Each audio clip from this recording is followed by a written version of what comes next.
फूलों की महक से महकता हुआ कमरा बिल्कुल खामोश था, लेकिन उस खामोशी में अजीब सी बेचैनी छिपी थी।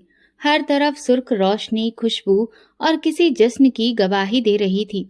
मगर कमरे के कोने में बैठी नई नवेली दुल्हन माला की नजर बार बार दरवाजे की तरफ उठ रही थी। वो लाल और सुनहरे काम वाले लहंगे में बड़ी हसीन लग रही थी, लेकिन उस तस्वीर में खुशी का रंग कहीं दूर छूटा था। दरवाजा खुला और कमरे में रजत की मामा की बेटी दाखिल हुई। उसकी सांस फूली हुई थी, चेहरे पर घबराहट थी। भाभी, बुआ जी की तबीयत बहुत खराब हो गई है, भैया उन्हें अस्पताल ले गए हैं। माला की आंखों में एक लम्हे के लिए हैरत की झलक आई। फिर वो धीरे से बोली, क्या हुआ उन्हें? ब्लड प्रेशर बहुत ज्यादा हाई हो गया है। वो बात भी नहीं कर पा रही थी। भैया जल्दी में थे, तुरंत अस्पताल चले गए। ये कहकर वो पलट गई। माला कमरे में अकेली रह गई। अब फूलों की महक उसे बोझ लगने लगी। उसका लहंगा उसका दम घोटने लगा। शादी की रात का जो सपना उसने बरसों से सजाया था, वो इस तरह से अकेलेपन में गुजरेगी, ये तो उसने कभी सोचा भी नहीं था। माला ने फोन उठाया और अपनी माँ को कॉल मिलाई। माँ, आपको पता है, अभी तो मेरी शादी की रात है और रजत अपनी माँ को लेकर अस्पताल चला गया। दूसरी तरफ से उसकी माँ की आवाज आई, कटी कटी मगर जहर में डूबी हुई। देखा, यही होता है जब लड़का माँ का गुलाम होता है। माला, तुम्हें अभी से सीखना होगा, वरना पूरी जिंदगी उसी माँ के साए तले दबकर गुजरेगी। माँ, मगर अगर वाकई उनकी तबीयत खराब थी तो? अरे बेवकूफ लड़की, यही तो वो चालाक औरतें करती हैं। सुहाग रात ही खराब कर दी लड़की की, पहले शुरुआत ही तोड़ कर रखी, ताकि सारी जिंदगी में सर न उठा सके। तुम्हें अपनी जगह बनानी है तो उन्हें नीचे दिखाना होगा। माला चुप हो गई। दिल तो चाहा कि कह दे माँ, शायद वाकई उनकी तबीयत खराब हो, मगर माँ की बातों का जहर धीरे धीरे दिल में उतरने लगा। वो सास को बस एक बीमार औरत नहीं, एक चालाक दुश्मन समझने लगी। एक ऐसा दुश्मन जिसकी मोहब्बत उसकी जिंदगी और उसके सपनों को निगलने के लिए तैयार हो। रात ढल गई। माला अकेली बिस्तर पर लेटी रही। कभी आंखें बंद करके रजत के सपनों में खो जाती, तो कभी अपनी माँ के शब्द याद करने लगती। सुबह होने को थी जब रजत वापस आया। उसके चेहरे पर थकान और फिक्र के आसार दिख रहे थे। माँ कैसी है? माला ने हल्की आवाज में पूछा। अब ठीक है, लेकिन डॉक्टर ने उन्हें आराम करने को कहा है और कुछ दिन के लिए बिल्कुल भी तनाव से दूर रखने को बोला है। माला ने खामोशी से सिर हिला दिया, मगर दिल में एक चिंगारी सी लग गई। उसे महसूस हुआ कि रजत की सारी तवज्जो, उसकी फिक्र, उसका वक्त सब उसकी माँ के लिए है, और वो बस एक खूबसूरत हकीकत की तरह है जो सिर्फ उसकी पत्नी ही बनी रही। दोपहर में माला की माँ उससे मिलने आई। उनके लहजे में हमदर्दी कम और गुस्सा ज्यादा था। मेरी बेटी को सुहाग रात भी नसीब नहीं हो पाई, और वजह वही सास। देख लो माला, ये तो अभी शुरुआत है। तुम्हें इस घर में अपनी पहचान बनानी होगी।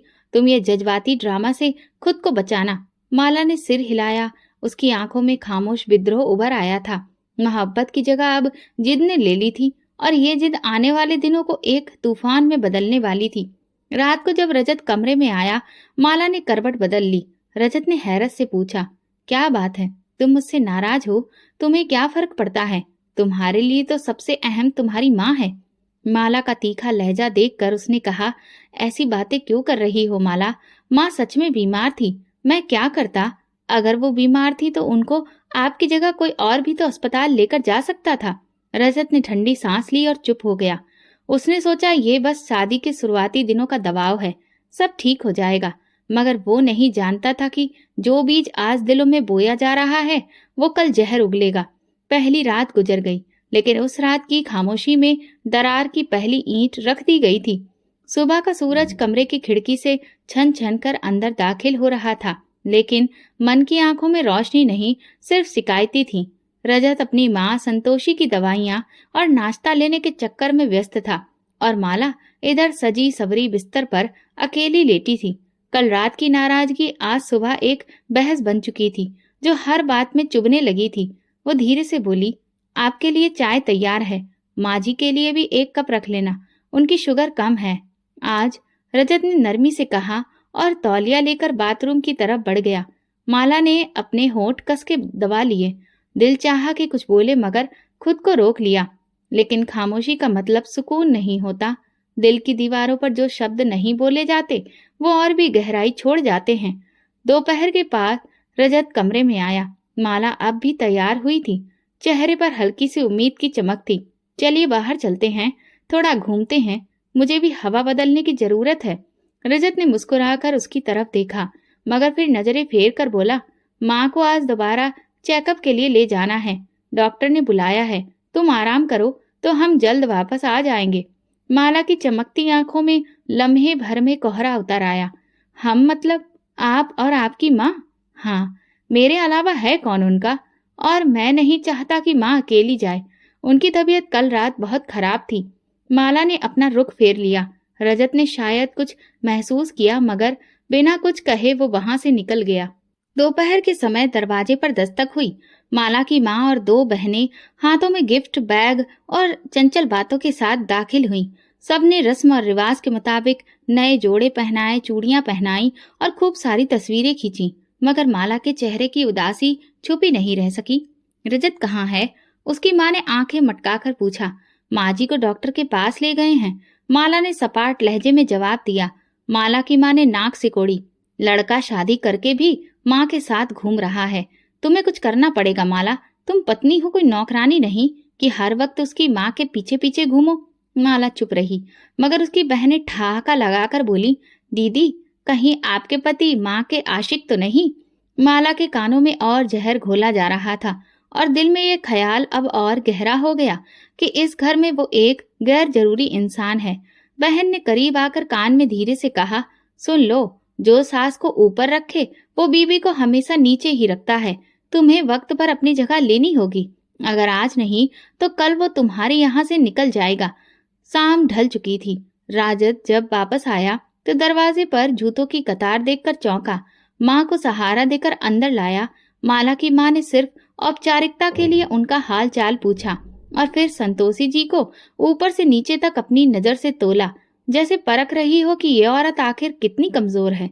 फिर संतोषी जी ने धीरे से जवाब दिया, आप पहले से बेहतर हैं, और अपने कमरे में चली गई। रजत आकर सबके साथ बैठने की कोशिश करने लगा, मगर माँ के कमरे से हल्की सी खांसी की आवाज आई तो फौरन उठ खड़ा हुआ। माँ को दवा दे दूं, फिर आता हूँ, माला की माँ ने ताना मारते हुए हंसते हंसते बेटी के कान में कहा। ये मर्द तुम्हारे काबू में नहीं आएगा जब तक इसकी माँ इस घर में है। रात को माला ने रजत से बात छेड़ी, कब तक हम यूं ही रहेंगे? आपकी हर बात में बस माँ होती है। रजत ने ठंडे लहजे में कहा, माँ बीमार है, अभी तो उन्हें ज्यादा ध्यान और ख्याल की जरूरत है, और वैसे भी तुमने तो दिन भर अपनी माँ के साथ वक्त गुजारा। हाँ, लेकिन वो मेरी माँ है और मैं उनकी बेटी, लेकिन आप तो मेरे पति हैं। लेकिन आपको तो ये महसूस ही नहीं होता। रजत चुप रहा और कमरे में खामोशी छा गई। माला की आंखों में अब सिर्फ एक जिद थी। ये माँ बेटे का रिश्ता जो उसे नजरअंदाज कर रहा था, उसे तोड़कर ही दम लेगी। सुबह के धुंधलके में जब परिंदे चहचहाने लगे और घरों के किचन से हल्की आंच पर चाय के खौलने की आवाज आने लगी, तब संतोषी जी की आंख खुली। वो बिस्तर पर बैठकर धीरे से अपने पैरों को जमीन पर रखा। सर्दी की वजह से टाइल्स उनके वजूद में कांटे बनकर चुभ रहे थे। उन्हें अपनी शुगर का ख्याल था, नाश्ता वक्त पर नहीं मिले तो हाथ पांव कांपने लगते हैं। उन्होंने हल्की आवाज में माला को पुकारा, जो दूसरे कमरे में थी, लेकिन वहां से कोई जवाब नहीं आया। काफी देर गुजर गई। आखिरकार वो खुद उठकर किचन की तरफ गई। अलमारी में से बिस्किट का एक डिब्बा निकाला और पानी के गिलास से 2 गोलियां निगल ली। दिल में माला के ठंडे रवैये पर एक चुपचाप टीस सी उठी। उधर माला के कमरे में टीना, उसकी छोटी बहन की हंसी की आवाज आ रही थी। वो आराम से कपड़े चुन रही थी और सोशल मीडिया पर नए नए वीडियो शेयर कर रही थी। दीदी, आप सच में अपनी सास के लिए सुबह सुबह नाश्ता तैयार करती हैं? टीना ने ठहाका लगाते हुए पूछा। कभी कभी जब दिल करे, वैसे भी तो वो खुद ही कर लेती हैं। माला ने बड़े गुरूर से गर्दन उठाकर कहा। तो क्या हुआ अगर वो शुगर की मरीज हैं? आप कोई नर्स थोड़ी ना हैं। टीना की बात में जहर छुपा था। रजत निचली मंजिल से ऊपर आया तो दरवाजे से अपनी माँ को सहारा देते देखा। दिल घबरा गया। माँ, आपने नाश्ता नहीं किया क्या? क्या करती बेटा, तुम्हारी पत्नी व्यस्त थी, मैंने बिस्किट से गुजारा कर लिया। रजत ने माला को गुस्से से देखा, मगर वो टीना के साथ ऐसे व्यस्त थी जैसे कुछ सुना ही ना हो।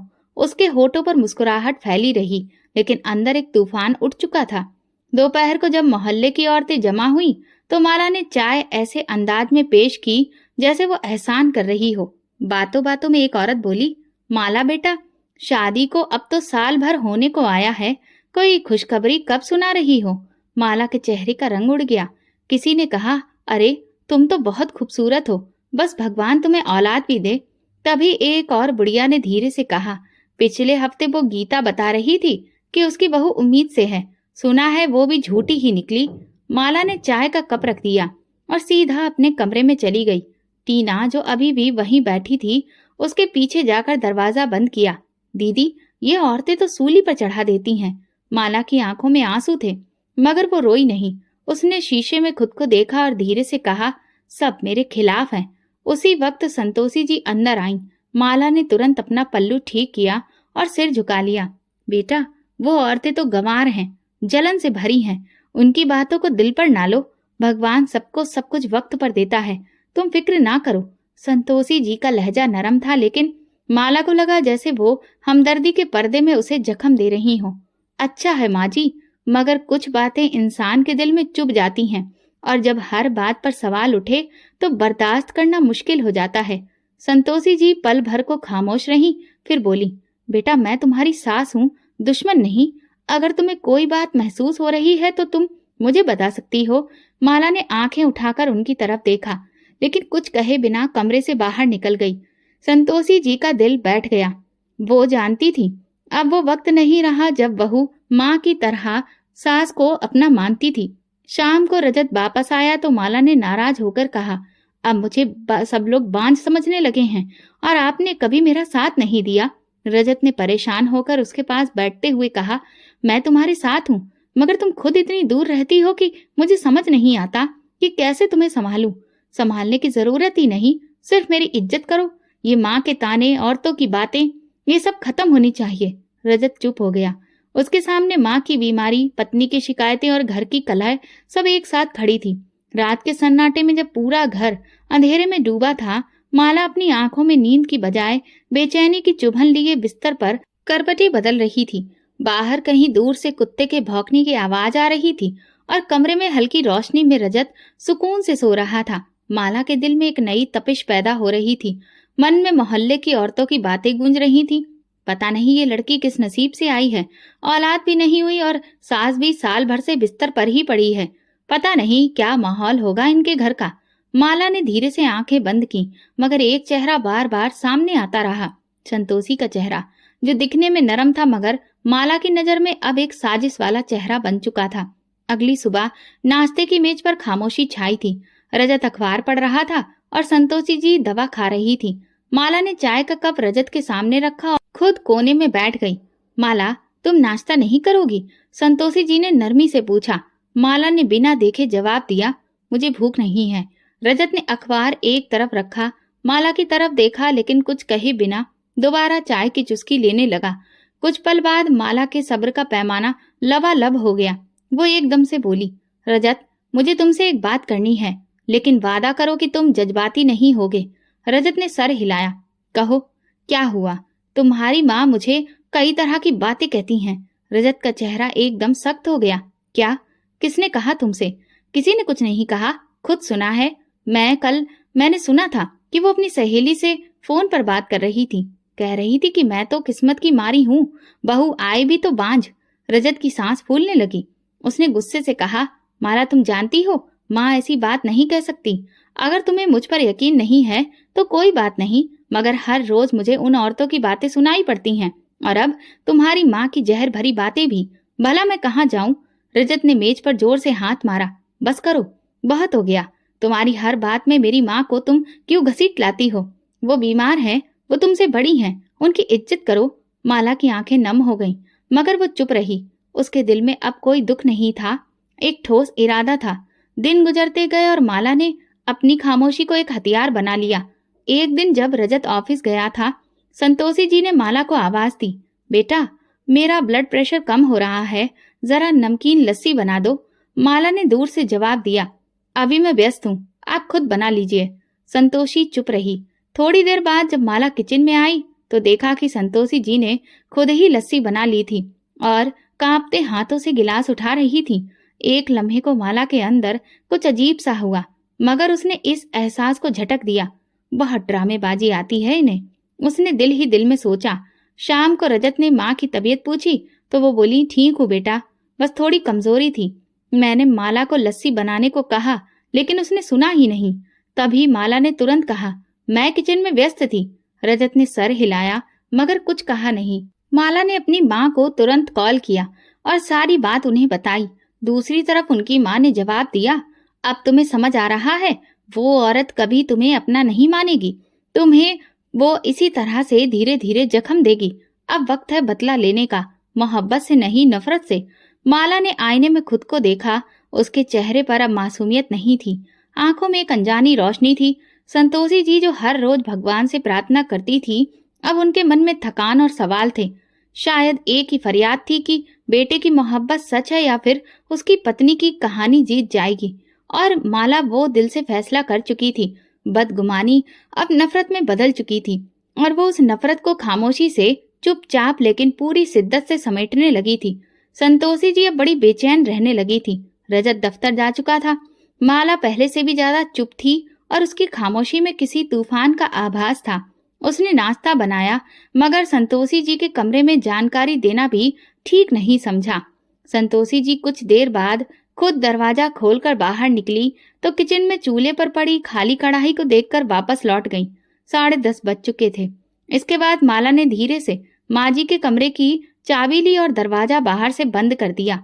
दरवाजे की दूसरी तरफ अंदर संतोषी जी नींद में लेटी थी, लेकिन जब कुछ देर के बाद उठकर बाहर निकलने की कोशिश की तो दरवाजा बिल्कुल नहीं हिला। उन्होंने दोबारा हैंडल घुमाया, दरवाजा पूरी तरह से बंद था। माला, माला दरवाजा खोलो बेटा। लेकिन बाहर खामोशी थी। संतोषी जी का दिल धड़कने लगा। क्या लाइट चली गई है? शायद माला सुन नहीं पा रही हो। वो खुद को तरह तरह की बातें समझाने लगी और दरवाजे पर दस्तक देने लगी।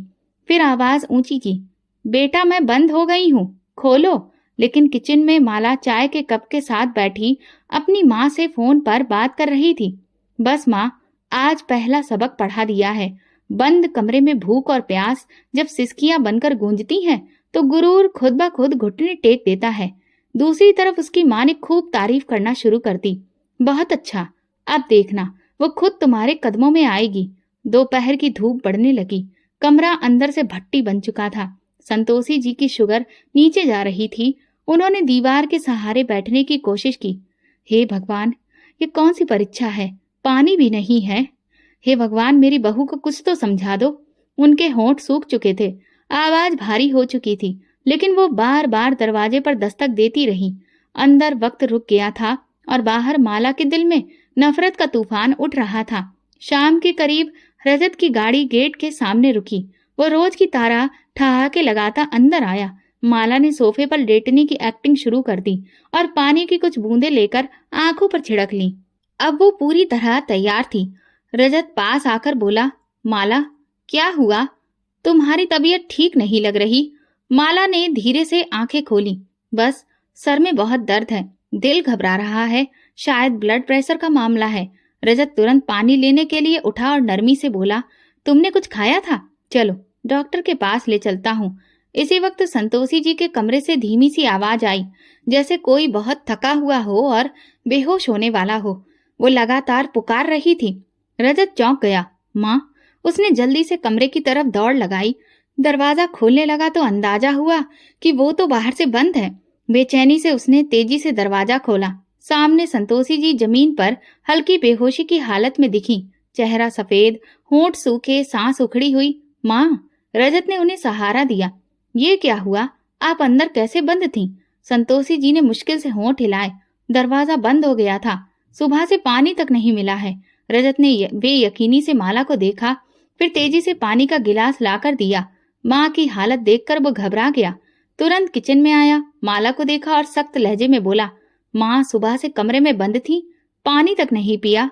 माला ने आंखों पर हाथ रख लिया। मुझे कुछ याद नहीं, शायद सफाई करते करते दरवाजा बंद हो गया। मेरी तबीयत भी तो खराब हो गई थी। रजत ने एक लम्हे को उसे शक से देखा, फिर माँ की हालत को याद किया और तुरंत उनके पास चला गया। वो बिस्तर पर लेटी थी, आंखों में नमी थी, लेकिन जुबान पर कोई शिकायत नहीं थी, सिर्फ खामोशी। रात को जब रजत माँ के पास बैठा था, माला आईने में खुद को देख रही थी। उसकी आंखों में जीत की झलक थी। रजत कमरे में दाखिल हुआ और माँ को यूं बैठे देखकर चौंका। माँ, आपने नाश्ता नहीं किया? संतोषी जी ने धीरे से सिर हिलाया। बेटा, खुद ही कुछ बना लिया था। रजत ने सुकून की सांस ली और पलटने लगा जब संतोषी जी की जुबान से वो बात निकली जो दिल में कई दिनों से दबी थी। रजत, मुझे तुमसे एक बात करनी है। जी माँ। उस दिन मैं कमरे में खुद से बंद नहीं हुई थी। दरवाजा बाहर से बंद किया गया था। मैं माला को आवाज दे रही थी मगर उसने दरवाजा नहीं खोला। रजत की आंखों में एकदम हैरानी थी लेकिन साथ ही उलझन भी। माँ, माला ने बताया था कि सफाई करते करते दरवाजा खुद ब खुद बंद हो गया था और वो बीमार भी थी। संतोषी जी ने बेबस निगाहों से बेटे को देखा। रजत, मैं झूठ क्यों बोलूंगी? पानी के लिए तरसते हुए दरवाजे पर कितनी बार दस्तक दी मगर किसी ने नहीं सुना। रजत ने कुछ कहे बिना रुख मोड़ लिया। माँ, कोई बहम भी तो हो सकता है। माला ऐसी नहीं है। अगर कुछ होता तो वो मुझे जरूर बताती। कहकर वो कमरे से निकल गया और पीछे रह गई सिर्फ संतोषी जी, जिनके चेहरे पर अब दुख की लकीरें थीं। उन्होंने आसमान की तरफ देखा। होठों पर एक सिसकी आकर दम तोड़ गई। बेटे पर अंधा भरोसा अब दिल को काटने लगा था। माला ने पीछे से सारी बातें सुन ली थी। दोपहर में माला ने पूजा करने का बहाना किया और आंखें बंद करके भगवान के आगे बैठ गई। वो बार बार प्रार्थना कर रही थी, हे भगवान, मेरी जिंदगी से ये औरत हटा दो। ये दीवार जो मेरी खुशियों के बीच खड़ी है वो गिर जाए। मेरे पति को सिर्फ मेरा कर दो। ये सब बोलते हुए उसके चेहरे पर सुकून आ रहा था, जैसे किसी ने उसके दिल का बोझ हल्का कर दिया हो। उधर संतोषी जी ने अब हर बात पर खामोश रहना सीख लिया था। वो अपने सारे काम अब खुद ही कर लेती थी। रजत अभी यही समझता रहा कि सब ठीक है। उसकी पत्नी उसकी नजरों में एक बहुत ही अच्छी, सेवा करने वाली और नरम दिल महिला थी और माँ शायद उम्र के इस हिस्से में नाजुक हो गई थी। हर बात को दिल पर ले लेती थी। एक रात जब संतोषी जी हल्के बुखार से जूझ रही थी, उन्होंने माला को आवाज दी, बेटा जरा पानी दो। माला जो कमरे में ही मौजूद थी, उसने सुना मगर छुप गई। कुछ पल खामोश रही। फिर जब दोबारा आवाज आई तो कमजोरी और लड़खड़ाहट के साथ माला ने अपने दिल में कहा, जितना शोर मचाना है मचा लो, अब कोई तुम्हारी आवाज पर नहीं आएगा। आखिरकार संतोषी जी खुद ही उठी, कांपते कदमों से पानी का गिलास भरा और खुद ही दवा ली। जब वापस आई तो दरवाजे के पीछे खड़ी माला ने झांक कर उनकी कमजोरी का मंजर देखा और दिल ही दिल में तंजिया मुस्कुराई। अब खुद ही सब करना पड़ेगा। तुम्हें एहसास होगा कि मेरी जगह कितनी मजबूत है और तुम्हारी क्या हैसियत है। इस घर में सब कुछ चल रहा था, नाश्ता, दोपहर का खाना, शाम की चाय, रजत का आना जाना, लेकिन उन सबके बीच रिश्ते खामोशी से एक अजीब सी उलझन का शिकार हो रहे थे। ये जंग अब कोई खुली लड़ाई नहीं रही थी, बल्कि वो खामोश जंग थी जो धीरे धीरे शरीर में घुसकर सांसें भी छीन लेती है। संतोषी जी की आंखों में अब एक ही प्रार्थना थी, भगवान मेरे बेटे को सच दिखा दे। लेकिन उनकी प्रार्थना पर भी माला की दुआओं की धूल जम चुकी थी और घर की हवा में अब सिर्फ अंधा भरोसा, झूठी पूजा पाठ और खामोशी का जहर फैला था। धीरे धीरे 3 साल बीत गए। वक्त में बहुत कुछ बदल गया था। चेहरों पर लकीरें, लहजों में थकान और रिश्तों में वो खालीपन जिसे कोई शब्दों में बयां नहीं कर सकता। लेकिन एक सुबह जब माला ने हाथ में टेस्ट रिपोर्ट देखी तो उसकी आंखों में पहली बार खुशी की चमक आ गई। रजत, बधाई हो, मैं माँ बनने वाली हूँ। रजत की आंखों में रोशनी लौट आई। वो मुस्कुराया, माला के माथे पर हाथ फेरा और धीरे से बोला, भगवान ने हमारी प्रार्थना सुन ली। उसी शाम मिठाई का डिब्बा हाथ में लिए वो संतोषी जी के कमरे में दाखिल हुआ। माँ, माला उम्मीद से थी। उनकी आंखों से खुशी के आंसू झलक पड़े। मेरा पोता या पोती। वो बड़ी मुश्किल से खुद को संभाल सकी और बोली, अब जो भी हो, बस मेरी बरसों की दुआ आज भगवान ने सुन ली। माला ने दरवाजे की ओर से सब कुछ देखा। वो जानती थी कि संतोषी जी ये सब दिखावा कर रही हैं। वो दिल से और ज्यादा चिढ़ गई क्योंकि वो चाहती थी कि ये खबर सिर्फ उसकी खुशी बने, उसका गर्व बने। लेकिन ये आंसू, ये प्रार्थना, ये मोहब्बतें सब भी सास की झोली में जा गिरी थी। अगले कुछ दिनों में रजत अब और भी ज्यादा माला का ख्याल रखने लगा था। फल, दवा, आराम, हर चीज का ख्याल रखा जा रहा था। लेकिन एक चीज माला को हर रोज अंदर से काटती थी, सैलरी का लिफाफा जो हर महीने रजत अपनी माँ के हाथ में रखता था। एक रात माला ने लहजा नरम रखते हुए बात छेड़ी। रजत, अब हम लोग भी माता पिता बनने वाले हैं, तो क्या ये ठीक नहीं है कि तुम अपनी सैलरी मेरे हाथ पर रखो? मैं बेहतर तरीके से बजट बना सकती हूँ, बच्चों का भी हिसाब रख सकूंगी। रजत ने मुस्कुराकर जवाब दिया, माला, माँ बरसों से जिम्मेदारी संभाल रही है, उनका अनुभव हमसे ज्यादा है, और वैसे भी वो सब कुछ तुम्हारे लिए तो संभाल रही हैं। माला के चेहरे पर वही पुरानी सख्ती लौट आई। क्या तुम्हें मुझ पर भरोसा नहीं? क्या मैं इतनी नालायक हूँ कि अपने घर के खर्चे ठीक से नहीं संभाल सकती? रजत ने पल भर सोचा, लेकिन फिर सुकून से बोला, ऐसी बात नहीं है, लेकिन जब तक माँ है मैं उन्हें ये हक देना चाहता हूँ। माला ने वो रात खामोशी से गुजार दी, मगर अगली सुबह उसके मन में एक नई साजिश जन्म ले चुकी थी। उसने सास के कमरे में दाखिल होकर नरमी से कहा, माँ जी, आपके हाथों में वाकई में तरक्की है, इसीलिए रजत आपको अपनी कमाई देता है। मैं तो अभी कुछ भी नहीं हूँ, मुझ में कहाँ वो बात है। संतोषी जी ने बड़े ही आराम से उसका हाथ थामा। बेटी, तुम भी सीख जाओगी, ये सब तजुर्बे की बात है। माला मुस्कुराकर वापस पलटी, लेकिन दिल में एक फैसला कर चुकी थी। अब वो सिर्फ पत्नी नहीं, माँ बनने वाली थी, और उसे यकीन था कि माँ बनने का दर्जा सब रिश्तों पर भारी होता है। अब हर बात में माला सास को काटने लगी थी। अगर संतोषी जी कहती कि दही ना खाओ, तो माला जानबूझकर 2 कटोरी खा लेती थी। अगर वो आराम करने को कहती, तो वो बाजार निकलने की जिद करती। एक रोज जब रजत घर पर नहीं था, माला ने जानबूझकर दूध में नमक मिला दिया, जो सास की चाय में गया। संतोषी जी ने एक घूंट लेते ही कप नीचे रखा और माला को आवाज दी, बेटा, लगता है दूध खराब हो गया है। माला चेहरे पर हैरत दिखाते हुए बोली, अरे माफ करना माँ जी, शायद नजर नहीं आया। वो जानती थी कि ये मामूली बात है, मगर उनकी छोटी छोटी तकलीफों से वो संतोषी जी को और ज्यादा कमजोर कर रही थी, मानसिक तौर पर भी और शारीरिक तौर पर भी। रजत अब भी सब कुछ ठीक समझ रहा था। माँ को तनख्वाह देना, माला को दवा देना, बीबी के आराम का ख्याल रखना। माला के दिल में एक ही इच्छा थी, जैसे ही बच्चा पैदा हो उसके हाथ में पूरी सत्ता आ जाए। संतोषी जी सिर्फ नाम के लिए घर में रहें, जिन्हें कोने का एक कमरा देकर बाकी सारा घर उसके कब्जे में हो। वो जानती थी कि ये लड़ाई सिर्फ पत्नी बनकर नहीं जीती जा सकती, माँ बनकर ही माँ से मुकाबला करना होगा। घर के आंगन में नीम का पेड़ आज भी चुपचाप खड़ा था, जैसे सब कुछ जानता हो मगर जुबान पर मौन लगा हो। दीवारों पर पुरानी तस्वीरें अभी मौजूद थीं, जिनमें मुस्कुराहटें जमी हुई थीं, लेकिन हकीकत उनसे कोसों दूर जा चुकी थी। धीरे धीरे माला की सोच अब संतोषी जी को पूरी तरह से खत्म करने की ओर बढ़ने लगी थी।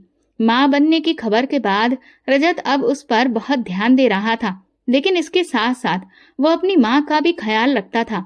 तनख्वाह भी अभी तक माला के हाथ नहीं आई थी। ये सब कुछ माला को अंदर ही अंदर खा जाता था। उसी दिन वो शीशे के सामने खड़ी खुद से बात कर रही थी, जब तक ये औरत जिंदा है मेरी खुशियां अधूरी रहेंगी, या तो वो रहेगी या मैं। ये ख्याल उसके दिमाग में पहली बार नहीं आया था, बल्कि वो तो पहले ये इरादा बना चुकी थी। वो अपने अंदर की नरमी और इंसानियत सब कुछ खत्म कर चुकी थी। दोपहर के वक्त जब रजत दफ्तर जा चुका था और नौकरानी छुट्टी पर थी, माला ने धीरे से किचन की अलमारी से तेल की बोतल निकाली। उसने सीढ़ियों के आखिरी 3 सीढ़ियों पर तेल फेंका, बिल्कुल वैसे जैसे वहां पर सफाई के दौरान कुछ गिर गया हो। फिर जैसे कुछ हुआ ही नहीं, वो अंदर आ गई। माँ जी, उसने आवाज दी, ऊपर छत पर आ जाइए, यहाँ आपके लिए धूप वाली कुर्सी रखी है, बैठकर कुछ देर आराम कीजिए। संतोषी जी को माला के लहजे में कुछ अजीब महसूस हुआ, मगर वो माँ थी और अब भी दिल के किसी कोने में बहू पर भरोसा बाकी था। वो धीरे धीरे सीढ़ियां चढ़ने लगी, लेकिन जैसे ही वो आखिरी सीढ़ी पर पहुंची, उनका पैर फिसलने ही वाला था कि उन्होंने नीचे की रेलिंग थाम ली। दिल तेजी से धड़कने लगा, सांस फूल गई। माला दरवाजे की ओट से ही सारे मंजर को देख रही थी। उसकी आंखों में बेचैनी थी, जैसे भगवान ने आखिरी लम्हे में उसके वार को रोक दिया हो।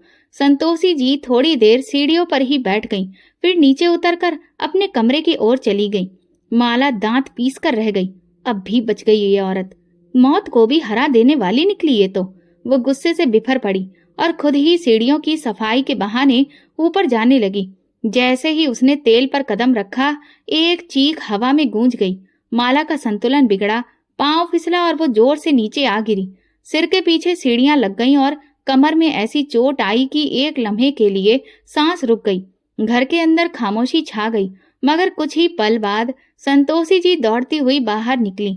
उन्होंने बहू को जमीन पर गिरा पड़ा देखा, लगभग बेजान, और खून की एक लकीर पास से बहती हुई दिखी। माला की चीख रजत तक पहुंची, जो काम से जल्दी लौटने ही वाला था और दरवाजे पर ही था। रजत अपनी पत्नी की हालत देखकर बिल्कुल बदहवास हो गया। एम्बुलेंस बुलाई गई, अस्पताल ले जाया गया। कई घंटे की मशक्कत के बाद डॉक्टर ने खामोशी से कहा, हमें अफसोस है, हम बच्चे को नहीं बचा सके। रजत की दुनिया जैसे थम गई। वो कुर्सी पर बैठ गया, दोनों हाथों से चेहरा ढक लिया। संतोषी जी एक तरफ खड़ी थी, आंखों में आंसू मगर दिल में अजीब सी बेचैनी। ना जाने क्यों उन्हें महसूस हुआ कि यह हादसा नहीं था। घर वापसी पर माला चुप थी, दर्द से चूर मगर हारी हुई थी। उसके चेहरे पर दुख तो था, मगर आंखों में वही चमक बाकी थी, नफरत की और दोबारा वार करने की।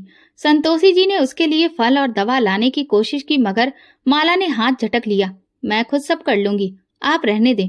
रजत ने अपनी माँ की ओर देखा, फिर पत्नी की ओर। वो कुछ भी नहीं समझ पा रहा था, बस वक्त को इल्जाम दे रहा था। मगर वक्त खामोश तमाशा ही नहीं होता, वो याद रखता है और जवाब भी देता है। इस बार माला अपनी ही साजिश का शिकार हो चुकी थी, लेकिन ये सिर्फ एक कदम था। वो हार मानने वाली नहीं थी। उसे यकीन था अगली बार उसका वार कामयाब होगा। और संतोषी जी, वो अब पहले से ज्यादा चौकन्नी थी, मगर दिल के किसी कोने में ये सवाल जरूर जन्म ले चुका था, क्या मेरी बहू मेरी मौत की प्रार्थना करती है? अस्पताल से वापसी को एक हफ्ता बीत चुका था और घर की हवा अजीब सी थी, लेकिन अंदर ही अंदर एक नई घुटन जन्म ले चुकी थी। माला के चेहरे पर अब नफरत के साथ साथ नई चालाकी भी झलक रही थी, और संतोषी जी की आंखों में एक ही सवाल था, वो सवाल जो दिल में हर लम्हा गूंजता था मगर जुबान पर नहीं आता। रजत हर रात माला के पास बैठता, उसे तसल्ली देता, उसका दुख बांटने की कोशिश करता। माला लेकिन चुप रहती, जैसे कुछ कहना चाहती हो मगर हिचकिचा रही हो। आखिरकार एक शाम उसने रजत का हाथ थामा और धीरे से कहा, रजत, अगर मैं कुछ कहूं तो क्या तुम भरोसा करोगे? तो मैं अभी भी कुछ कहने से पहले सोचते हो, क्या तुम कमजोर हो शारीरिक और मानसिक तौर पर? मगर कहो, क्या बात है? माला ने नम आंखों से चेहरा घुमाया। मैंने खुद सीढ़ियों पर तेल नहीं गिराया था, मुझे भरोसा है कि वो तेल किसी और ने जानबूझकर डाला था। रजत का दिल धड़कने लगा। किसी और ने? माला ने बेहद मासूम लहजे में कहा, मैं कैसे कहूँ, मगर वो जगह माजी के कमरे के बिल्कुल बाहर है। और वही कह रही थी, ऊपर जाओ, धूप में बैठो। मुझे शक है रजत, शायद उन्होंने ही। ये सुनते ही रजत का दिल बैठने लगा। तुम ये क्या कह रही हो? माला रोने लगी। मैं इल्जाम नहीं लगा रही, सिर्फ अपना दर्द बांट रही हूँ। अगर वो मेरी माँ होती तो शायद ऐसा ना होता। मैं तो बस यही सोच रही हूँ, मेरे साथ ऐसा क्यों हुआ? रजत के दिल में एक बार फिर से द्वंद्व शुरू हो गया। वो जानता था कि उसकी माँ ऐसी नहीं है, मगर हालात और हादसा कुछ और ही दावा कर रहे थे। अगली सुबह वो सीढ़ियों की तरफ गया जहाँ हादसा हुआ था। सीढ़ियों के किनारे तेल के दाग अब भी लगे थे, जो सफाई के बावजूद पूरी तरह से हट नहीं सके थे। उसने दीवार का कोना देखा जहां से तेल फिसल कर नीचे तक आया था, ठीक उसी जगह जहां उसकी पत्नी गिरी थी। रजत अपनी माँ के कमरे में दाखिल हुआ और शक में पूछा, माँ, क्या आपने उस दिन सीढ़ियों पर सफाई की थी? संतोषी जी ने हैरत से उसे देखा। नहीं बेटा, सफाई तो तुम्हारी पत्नी करती है, तुम जानते हो। वो कह रही थी कि आपने उसे ऊपर भेजा था और उस वक्त वहां तेल पड़ा था। संतोषी जी का दिल धक्क से रह गया। रजत, तुम्हें मुझ पर शक है? तुम अपनी माँ पर इल्जाम लगा रहे हो? रजत ने नजर चुराते हुए कहा, मैं सिर्फ सच जानना चाहता हूँ माँ। मेरी पत्नी ने अपना बच्चा खोया है और सीढ़ियों पर तेल आपके कमरे के पास से गया है। संतोषी जी की आंखों में नमी उतर आई। बेटा, मैं तुम्हारी माँ हूँ। मेरी झोली में तुमने बचपन में सर रखा है। क्या तुम वाकई समझते हो कि मैं अपनी बहू और अपने आने वाले पोते को नुकसान पहुंचाऊंगी? रजत खड़ा रहा। वो चाहकर भी ना हाँ कर सका और ना इनकार कर सका। संतोषी जी ने दिल थाम कर कहा, अगर तुम्हें मुझ पर भरोसा नहीं है तो फिर मुझे अब यहाँ रहने की भी कोई जरूरत नहीं। रजत धीरे से पलटा और कमरे से बाहर निकल गया। उसके पीछे दरवाजा बंद हुआ और संतोषी जी के आंसू वहीं जमा हो गए। इस हादसे के बाद घर की हवा ठंडी पड़ गई। माला अब खामोश थी, मगर उसके चेहरे पर सुकून था। शायद उसने पहली बार किसी जंग में जीत हासिल की थी। वो हर रोज भगवान से प्रार्थना करती, मेरी हर रुकावट खत्म करो, मेरी हर साजिश को सफल कर दो। रजत माँ के कमरे में कम ही जाता था। संतोषी जी भी कुछ नहीं कहती थी। वो समझ गई थी कि उनके शब्द अब बेजान हैं। बेटे का दिल अब उनके लिए नहीं धड़कता था। उस पर अब किसी और की मिठास ने कब्जा कर लिया था। माला ने एक और दरवाजा खोल दिया था, इल्जाम का, और उस दरवाजे से जो हवा अंदर आई थी उसने अब सिर्फ दीवारें गिरानी शुरू की थी। वो जानती थी कि एक ही बार से दुश्मन को गिराना मुमकिन नहीं होता, लेकिन बदगुमानी की दीवार खड़ी हो चुकी थी।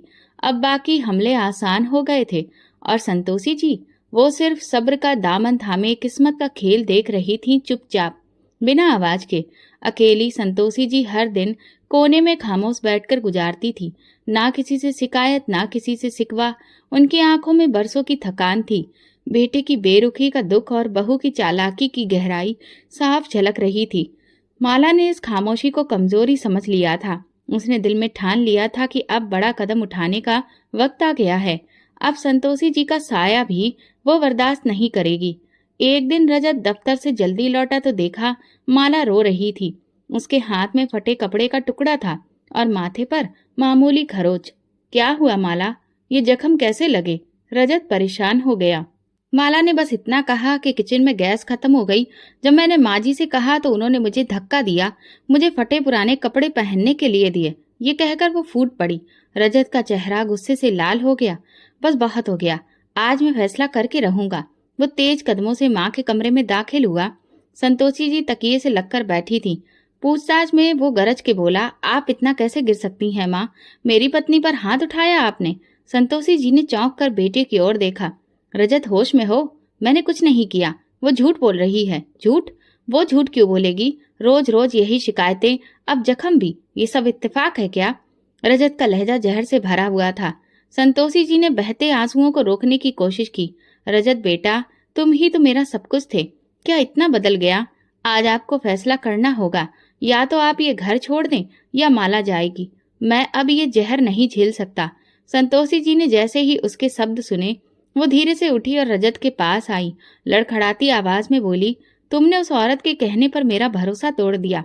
रजत ने मुंह फेर लिया। आप खुद ही देख रही हैं हालत आप कैसी है। और फिर वो लम्हा आ गया जिसकी किसी ने कल्पना भी नहीं की थी। रजत ने गुस्से में माँ का बाजू पकड़ा और दरवाजे की ओर ले जाने लगा। संतोषी जी की कमर लड़खड़ाई, आंखों से आंसू बह रहे थे, लेकिन जुबान से बस एक ही बात निकली, रजत, जिस दिन भगवान अपनी लाठी इंसाफ के लिए उठाएगा, उस दिन जो बोया गया है वही काटा जाएगा। दरवाजा बंद हुआ और संतोषी जी घर से बाहर निकाल दी गई। उनका बिस्तर, उनकी रामायण की किताब, उनकी दवाएं सब कमरे में रह गई। बस वो नहीं थी। माला खिड़की के पर्दे के पीछे से इस मंजर को देख रही थी। चेहरे पर सुकून, होठों पर दबी मुस्कान और आंखों में जीत की चमक। कुछ घंटे बाद उसने अपनी माँ और बहनों को घर बुला लिया। घर में ठहाके गूंजने लगे, मीठे पकवान बनने लगे और हर कोने में खुशबू फैल गई। माला के मायके वाले ऐसे आए जैसे किसी बड़ी जंग की जीत का जश्न मनाने आए हों। अब ये घर सिर्फ तुम्हारा है बेटी, माँ ने उसे सीने से लगाकर कहा। अब यहाँ सिर्फ तुम्हारा राज चलेगा। रजत, जो अपनी माँ को निकाल कर बैठा था, उन आवाजों से परेशान होकर कमरे में चला गया। उसका दिल बहुत वजन सोच रहा था, लेकिन भगवान का जख्म उसे खामोश रखे था। संतोषी जी, जिनके बिना ये घर कभी शांत नहीं होता था, अब कहीं किसी खामोश गली के कोने में एक बुजुर्ग चारपाई पर बैठी होंगी। अब उनकी प्रार्थनाएं बद्दुआओं में बदल चुकी थीं और माला, उसे पता था कि एक माँ को घर से निकालना जीत नहीं, मगर अगर मकसद पूरा करना है तो कुर्बानी जरूर होती है। मगर जो बद्दुआ किसी माँ की सिसकियों से निकले, वो आसमान तक जरूर जाती है। संतोषी जी की बद्दुआ हवा में तैरने लगी थी। इंसाफ की चक्की चलने को तैयार थी। वक्त कभी खामोश रहता है, कभी चीख कर इंतकाम लेता है। अब तो माला की खुशहाली परवान चढ़ रही थी। अब वो रजत की पूरी तनख्वाह संभालती थी, बाजार के खूब चक्कर लगाती, दोस्तों के साथ पार्टी करती और कभी कभी उसी सीढ़ी पर बैठकर चाय पीती जहां कभी उसने साजिशें की थी। रजत अब भी चुप था। एक दिन दोपहर की धूप नरम थी। घर में नई नौकरानी सफाई कर रही थी। सीढ़ियों के कोने में सर्फ से भरी बाल्टी उसने जरा सी लापरवाही से छोड़ दी। पानी और सर्फ के असर से सीढ़ियां चिकनी हो चुकी थीं। माला मोबाइल पर बात करते हुए नीचे आ रही थी। उसके कदम तेज थे, लहजा बुलंद और चेहरा घमंड से चमक रहा था। देखा माँ, मैं पहले ही कहती थी, ये घर अब सिर्फ मेरा है, पूरी तरह से। अब मुझे कोई रोकने वाला नहीं बचा। वो बूढ़ी औरत तो बद्दुआ देती चली गई, मैंने कुछ सुना ही नहीं। उसी पल एक चीख आसमान चीरती हुई बुलंद हुई। माला का पांव फिसला, संतुलन बिगड़ा और वो पूरी ताकत से सीढ़ियों से गिरती हुई नीचे जा पहुंची। कमरे में गूंजती हंसी एकदम से मातम में बदल गई। रजत दौड़ता हुआ बाहर निकला। माला जमीन पर बेसुध पड़ी थी। उसकी आंखें खुली थी मगर जुबान से कोई आवाज नहीं निकल रही थी। उसकी दोनों टांगें मुड़ चुकी थीं और चेहरा दर्द की शिद्दत से सफेद पड़ चुका था। एम्बुलेंस, अस्पताल, एक के बाद एक टेस्ट और फिर डॉक्टर की वो बात जो हर दरवाजा बंद कर देती है। दोनों टांगों में बेहद पेचीदा फ्रैक्चर है, पूरे आराम की जरूरत है। माला के होश में आने पर उसे खुद पर यकीन नहीं हुआ। जो दिन भर घर में घूमती थी अब बिस्तर पर बेजान पड़ी थी। रजत ने उसकी देखभाल के लिए एक नर्स रख ली थी। वो सब कुछ कर रहा था मगर दिन ब दिन माला की शिकायतें बढ़ती गईं और रजत का सब्र घटता गया। अब माला न सिर्फ शारीरिक रूप से लाचार थी बल्कि उसका अंदर का घमंड भी मर चुका था। एक दिन रजत खामोशी से कमरे में आया। उसके हाथ में कागजों का पुलिंदा था। माला ने कमजोर आवाज में पूछा, ये क्या है? रजत ने एक नजर उस पर डाली और फिर नजर फेर ली। तलाक के कागज है। मैंने फैसला कर लिया है, तुम अब मेरे साथ नहीं रह सकती। माला का शरीर तो पहले ही टूट चुका था, अब आत्मा पर भी आखिरी वार हो गया था। रजत, तुम भी? हाँ, मैं भी, वो सख्त लहजे में बोला। जिस घर को तुमने नफरत से बर्बाद किया, जिस माँ को तुमने बेइज्जत कर बाहर निकाला, आज उसी की बद्दुआ ने तुम्हें बिस्तर पर पहुंचा दिया है। मगर मैं अब और तुम्हारे साथ नहीं रह सकता। तुम्हारी जंग, तुम्हारी शादी, तुम्हारी अकड़ सब खत्म हो चुकी है। माला ने आंखें बंद की। आंसू बहने लगे मगर अब कोई पूछने वाला नहीं था, कोई सहारा देने वाला नहीं रहा। कुछ दिन बाद एक एम्बुलेंस उसे उसके मायके के दरवाजे पर छोड़ गई। जिस माँ ने उसे सास के खिलाफ साजिश करने के लिए उकसाया था, वही अब बेटी की लाचारी का बोझ उठाने से कतराने लगी। इसलिए उन्होंने अपनी बेटी को अपनाने से साफ मना कर दिया। ये देखकर रजत फिर थक हार कर माला को वापस अपने ही घर ले आया। अब घर की रोशनी में वो आवाजें सब छिन चुकी थीं और कहीं दूर एक मंदिर के कोने में संतोषी जी साधारण कपड़ों में प्रार्थना कर रही थी। माला को लाचार हुए कई हफ्ते बीत चुके थे। उसकी झूठी सानो शौकत और आवाज की खनक बीते दिनों की बातें बन चुकी थी। रजत चुपचाप, गंभीर और अकेला रहने लगा था। माँ की कमी उसके वजूद में गूंजने लगी थी, जैसे हर खामोश लम्हा संतोषी जी को आवाज दे रहा हो। लेकिन गुरूर की दीवार अब भी बीच में थी। इस दौरान पुरानी नौकरानी जो माला के हादसे के बाद छुट्टी पर चली गई थी, अचानक वापस आई। रजत ने भर्राए स्वर में पूछा, तुम कहाँ थी? उसने नजरी झुका ली, फिर धीरे से बोली, बेटा मैं तो उस दिन से बेचैन हूँ जब माला बिटिया गिरी, और मैं सच नहीं बोल सकी। रजत चौंका, क्या मतलब? सच क्या है? नौकरानी ने गहरी सांस ली। सीढ़ियों पर तेल आपकी माँ ने नहीं गिराया था। मैंने वो बाल्टी सीढ़ी से बहुत दूर रखी थी। वो माला बिटिया ही थी जिन्होंने खुद जाकर वहां पर तेल गिराया था, संतोषी जी के लिए। रजत की आंखों के सामने अंधेरा छा गया।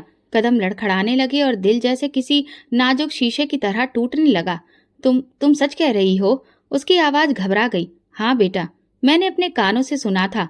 वो किसी से फोन पर बात कर रही थी और उसके शब्द थे, अब की बार तो मुझे कामयाब होना ही होगा। रजत की आंखों के सामने पिछले 3 सालों का हर पल किसी फिल्म की तरह दौड़ने लगा। माँ की खामोशी, बहू के इल्जाम, अपना शक और वो सारी बातें जब उसने अपनी माँ को घर से निकाला था। भगवान, मैंने अपनी माँ के साथ क्या किया? वो जमीन पर बैठ गया, दोनों हाथों से चेहरा छुपाकर रो पड़ा। नौकरानी खामोशी से दरवाजे से बाहर चली गई। रजत जैसे कि मलबे में दबा हुआ इंसान था जो सिर्फ प्रार्थना कर रहा था, मेरी माँ ठीक हो। मैं उनसे माफी मांगना चाहता हूँ भगवान, सिर्फ एक बार मुझे उनसे मिला दो। वो अपनी माँ की तलाश में निकल पड़ा। रिश्तेदारों, मोहल्ले वालों, मंदिरों और ओल्ड एज होम्स तक उन्हें ढूंढता रहा। आखिरकार कई दिनों बाद उसे एक मंदिर में अपनी माँ दिख गई। उसकी सांसें जैसे रुक गईं। वो तेजी से वहां पहुंचा। कमरे के कोने में सफेद साड़ी में उसकी माँ खामोश बैठी रामायण पढ़ रही थी। चेहरे पर पहले से ज्यादा झुर्रियां थीं, आंखें धुंधली लेकिन सुकून भरी। वो धीरे से अपनी माँ के पास गया और बोला, माँ। संतोषी जी ने नजर उठाई। इस लम्हे में खामोशी छा गई। रजत दौड़कर उनके कदमों में गिर गया। माँ, मुझे माफ कर दो। मैं बहुत जालिम बन गया था, अंधा हो गया था। आपकी मोहब्बत, आपकी कुर्बानी सब भूल बैठा। संतोषी जी की आंखों से आंसू बह निकले। उन्होंने रजत के सिर पर हाथ रखा और होठों से शब्द निकले, मैंने कभी बद्दुआ नहीं दी बेटा, सिर्फ भगवान से इंसाफ मांगा था, बस इतना ही। रजत ने माँ के हाथ थाम लिए। चलिए माँ, घर चलिए। वो घर जिसकी दीवारें आपके बिना खामोश हैं, अब वहां पर सिर्फ आपकी मर्जी चलेगी। उस शाम संतोषी जी घर में वापस दाखिल हुई, जहां से उन्हें धक्के देकर निकाला गया था। घर की दीवारें जैसे शर्मिंदा थीं और हवा में खामोशी की माफी गूंज रही थी। माला कमरे में बेबस खामोश लेटी थी। जब संतोषी जी कमरे के दरवाजे पर पहुंची तो माला ने नजरें चुराईं। होंठ हिले लेकिन आवाज बंद हो गई। संतोषी जी ने सिर्फ एक नजर डाली, फिर पीछे मुड़ गईं। ना कोई ताना, ना शिकायत, सिर्फ सुकून से खामोशी। क्योंकि जिन्हें भगवान इज्जत देता है, उन्हें दूसरों को नीचा दिखाने की जरूरत नहीं होती। रजत ने अपनी माँ के कदमों को छुआ और उस रात घर की हवा में बरसों बाद एक सुकून उतर आया। अब ये घर पूरा हो चुका था और इंसाफ भी। ये कहानी हमें बताती है कि माँ बाप के साथ किया गया जुल्म कभी खाली नहीं जाता। उनकी दुआएं और बद्दुआएं आपकी किस्मत का रुख बदल सकती हैं। झूठ और साजिश आपको कुछ वक्त तक फायदा दिला सकती हैं, लेकिन अंजाम हमेशा सच्चाई और इंसाफ के ही हक में होता है। तो दोस्तों, अगर आपको हमारी कहानी पसंद आई तो कमेंट करके ज़रूर बताएं। वीडियो को लाइक करें और ज़्यादा से ज़्यादा शेयर करें। अगर आप चैनल पर नए हैं तो सब्सक्राइब जरूर करें और नोटिफिकेशन बेल दबाएं ताकि अगली अपडेट सबसे पहले आपको मिले। धन्यवाद।